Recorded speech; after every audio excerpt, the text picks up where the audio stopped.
Hello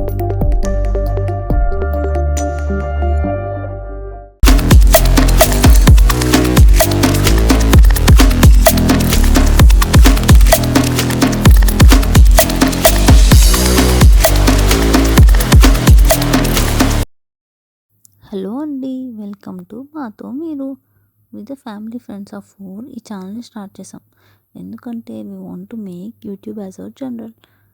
dairy రాసే అలవాటు ఎలాగూ లేదు. చిన్నప్పుడు అంటే డైరీ రాసుకొని కొన్ని ఇయర్స్ తర్వాత చూసుకొని నేను ఎన్ని దాటుకొని వచ్చానా, నేను ఎంత హ్యాపీగా ఉండేదాన్ని అనుకునే వాళ్ళం. బట్ ఇప్పుడు డైరీ రాసే అంత ఓపిక టైం లేదు కాబట్టి మా లైఫ్లో జరిగే థ్రిల్లింగ్ ఎక్స్పీరియన్సెస్ని నాలెడ్జ్ని షూట్ చేసి ఈ ప్లాట్ఫామ్లో షేర్ చేయాలనుకున్నాం. But what we post here, మేము తిరిగే డివోషనల్ ట్రిప్స్ అన్నీ మాతో మీరు చూడొచ్చు. మేము చేసే థ్రిల్లింగ్ ఎక్స్పీరియన్స్ అన్నీ మాతో మీరు ఎక్స్పీరియన్స్ అవ్వచ్చు. మేము నేర్చుకునే లైఫ్ లెసన్స్ మాతో మీరు నేర్చుకోవచ్చు. మా కల్చర్, మా చిన్ని చిన్ని సరదాలు, వాట్ నాట్ అన్నీ షేర్ చేసుకుందాం. So please support and wishes good luck. Stay tune for more content.